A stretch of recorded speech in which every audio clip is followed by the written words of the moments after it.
Good afternoon guys! Today is February 19, 2016 at ito na lang yung actual natin na on hand ng Dellwise 5070 na mini PC. Nasa mga around 300 plus na lang siguro to, no? Paubos na at wala nang available sa market, last na to. For today's video, try natin yung latest version ng LPB. Ito po. Ito po yung PC version. Nag-try tayo ngayon mag-flash.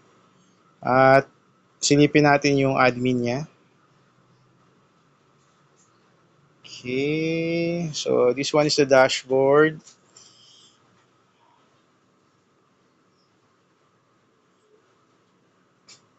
.39 yung temperature niya. At yung ginagamit natin na board is Dellwise 5070 quad-core. 4GB yung RAM, 32GB yung SSD niya. So, ito po. By default, naka-USB to LAN pa lang ito, no? Tatry pa lang natin yung VLAN. Explore lang natin konti yung bagong admin panel. So, may sales inventory, timer rates, voucher generator. Subukan natin gumawa ng voucher. Ito, gumawa na ako kanina. Try tayo ng bago. Aha.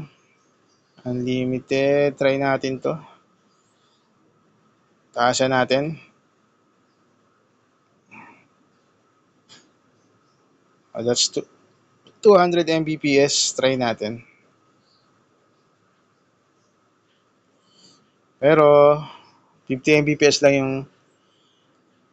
ISP natin. At, try natin mag-generate. Ayan.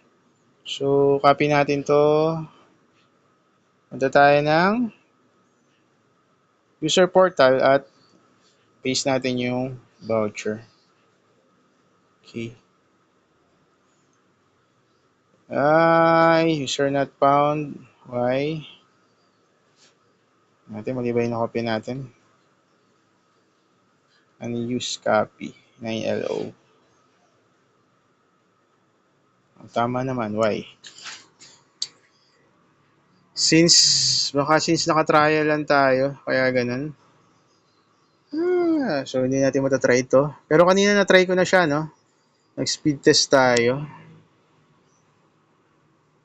Eto, use na kasi, oh. So, I think kailangan natin i-delete to. Unuse. Anyway, kanina nag-speed test tayo, okay naman. Pakita na lang natin yung ibang laman ng admin panel. May e-loading siya.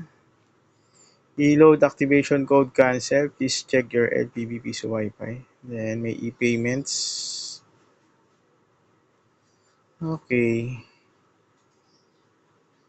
And then, free time. Manage internet access free time. Enable free time. 40 minutes.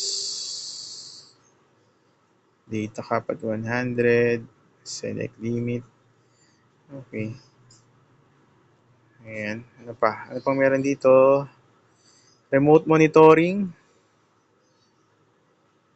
So, kailangan pa siyang install. Meron siyang sariling, I don't know kung zero tier to or NGROC.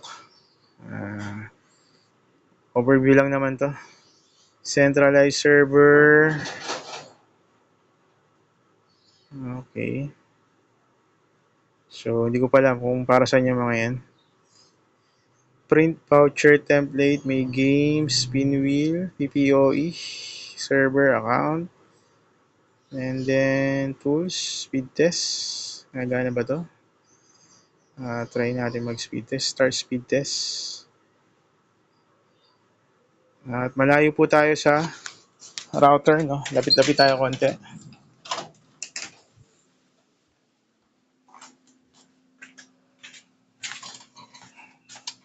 4 minutes na. Okay. So, I don't know kung accurate yung kanyang speed test. Testing, testing.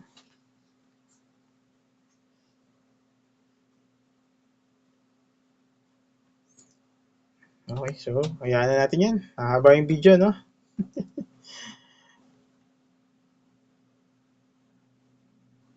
Okay, so hindi siya makancel. Na tayo dito.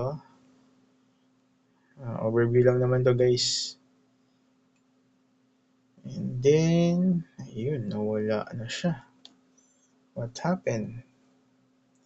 Naku, nasira yata. Naglolo na kasi yung 5v5 ko. At, ayun na nga, nawala na. Nawala na yung connection. So, gamit tayo ng ibang ano. Nawala yung ilaw. Luma na kasi to.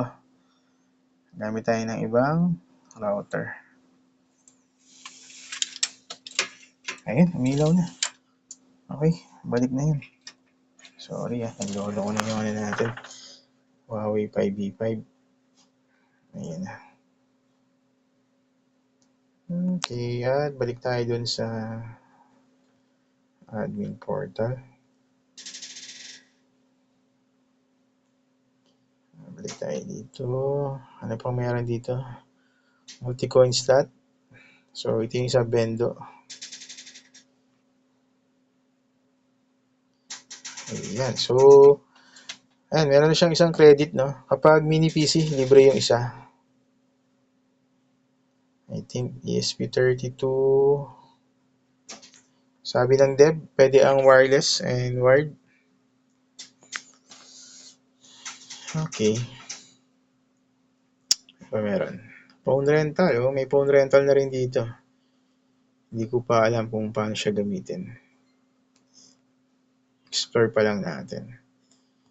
What more? Okay, tools. Refresh natin. Nawawala talaga yung connection ko. Okay, so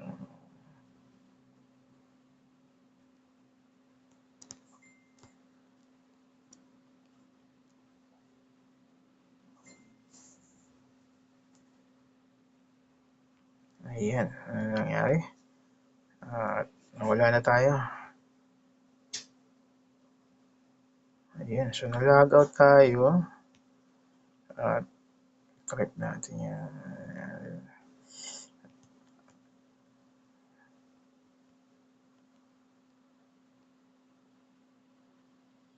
M2 ZJ4. Lagin now. Ayan. At saan na tayo tapos? Phone rental. Users. Mac control. 1. Ito, nandito yung bilan. One overview. Ayan. So, ayan. Nakita nyo, naka-USB 2 lang tayo, guys. Tatry pa natin yung bilan.